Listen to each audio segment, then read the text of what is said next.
এই বাংলাদেশের ভাগ্য উন্নয়নের জন্য আপনারা জানেন যে 90, 91, 92 সালে মালয়েশিয়া থেকে লোক এসে বাংলাদেশে চাকরি করতো, কাজ করতো, এটা জানেননি আপনারা? 90, 91 সালে বাংলাদেশে এসে বিশেষ করে 85-র পরে 88, 89, 90, 91, 92 পর্যন্ত এই দেশে মালয়েশিয়া থেকে লোক এসে কাজ করতো। কাজ করে ওই দেশে তারা বলতো যে বাংলাদেশে বিদেশ করে তাদের দেশে যাইতো। আর আজকে আমাদের দেশের যুবকরা লাইন দিছে মালয়েশিয়া যাওয়ার জন্য, ঠিক না?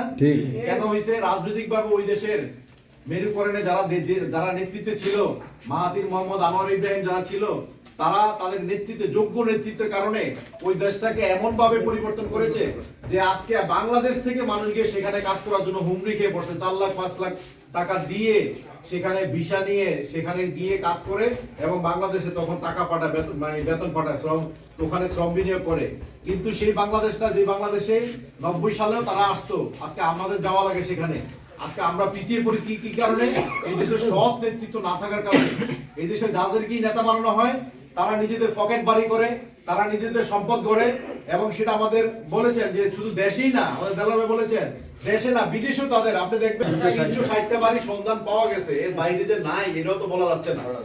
এই 360টা বাড়ি বাংলাদেশ, যারা রাজমিস্ত্রি কাজ করছে তারা কাজ করে কিছু বেতন টেতন পাইতো, ঠিক না? যারা সিমেন্ট ফ্যাক্টরি ছিল তারা সিমেন্ট বিক্রি করে কিছু টাকা ইনকাম করতে পারতো। কিন্তু সম্পূর্ণ টাকাগুলো বাংলাদেশের বিদেশে পাচার করে দিয়েছে, এই দেশটাকে আরো তলানিতে পালিয়ে দিয়েছে। আপনারা জানেন প্রিয় ভাইরা, আজকে যারা নেতৃত্বশালী লোক ছিল তারা এই দেশকে বিপদের মধ্যে পালিয়ে দিয়ে তারা দেশ থেকে চলে গেছে, তারা দেশ থেকে পালিয়ে গেছে। আজকে আমরা চাই যে এই ধরনের যারা অসাধু নেতৃত্ব, যারা দুর্নীতিবাজ নেতৃত্ব, যারা বাংলাদেশকে ক্ষতিগ্রস্ত করেছে, তারা আমরা নির্বাচিত করতে চাই না। আপনারা কি নির্বাচিত করতে চান? না। আমরা চাই যে সব নেতৃত্ব আসুক এবং এই দেশের জনগণের ভাগ্য উন্নয়ন হোক। এই দেশের ভবিষ্যতে যারা এই দেশে জন্মগ্রহণ করে তারা যাতে বলতে পারে যে আমরা একটা গর্ববোধ করতে পারে যে আমরা একটা উন্নত দেশে জন্মগ্রহণ করেছি। আপনারা দেখবেন যে আমাদের এই যে রাস্তাঘাটগুলো অনেক বেহাল অবস্থা। এই রাস্তাটার যে টেন্ডার গুলো হয়, এই টেন্ডারে কিন্তু সুইফারের টাকাও আছে, জানেন না আপনারা? সুইফারের টাকা আছে, আপনার টাকা আছে, আমার টাকা আছে, সকল মানুষের ভ্যাট এবং ট্যাক্সে এই রাস্তাগুলো উন্নয়ন হয়। কিন্তু আমাদের যেই টেন্ডার বা চাঁদাবাজরা এবং বিশেষ করে যারা ঠিকাদারি দায়িত্ব থাকে তারা যথাযথভাবে উন্নয়নের কাজগুলো না করে তাদের নিজেদের ভাগ্য উন্নয়ন করে, নিজেদের পকেটগুলো ভারী করে, জনগণের সেই দুর্ভোগটা আজীবনের জন্য থেকেই যায়।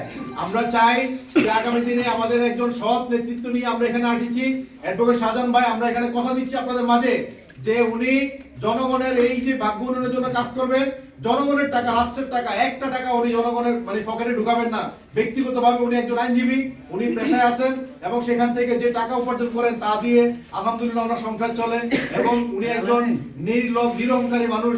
আশা করি আপনারা বিগত দিনে প্রমাণ পেয়েছেন, ভবিষ্যতে পাবেন ইনশাআল্লাহ। ইনশাআল্লাহ আশা করি যে আপনারা আপনাদের সেই বিবেক বিবেচনার অধীনে নিয়ে আপনারা বিগত দিনে আমাদের দলের বলেছেন জাতীয় পার্টিকে ভোট দিয়েছেন, আপনারা দেখেছেন যে কি করেছে।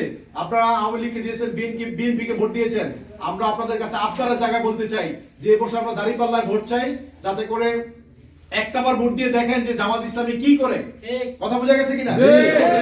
দেখেছেন 5টা ইউনিভার্সিটিতে যে ছাত্র শিবিরের ছাত্ররা পাশ করেছে, সেখানে আজকে একটা সুন্দর শান্তিময় একটা সমাজ বিনিময়ের জন্য, সেই ক্যাম্পাস বিনিময়ের জন্য তারা চেষ্টা চালিয়ে যাচ্ছে। আমরা আশা করি সেই ধরনের একটা বাংলাদেশ, একটা উন্নত বাংলাদেশ বিনিময়ের জন্য জামাত ইসলামের এমপিরা তাদের সর্বাত্মক দিয়ে চেষ্টা করবে ইনশাআল্লাহ। আজকের এই মেডিকেল ক্যাম্পে যারা এসেছেন, যারা সেবা দিবেন, আমরা সবাইকে ধন্যবাদ জ্ঞাপন করছি এবং আশা করি আমরা এই আমাদের ক্ষুদ্র আয়োজন আল্লাহ কবুল করে নেন। আসসালামু আলাইকুম ওয়া রাহমাতুল্লাহ। ওয়া আলাইকুম আসসালাম। আলহামদুলিল্লাহ।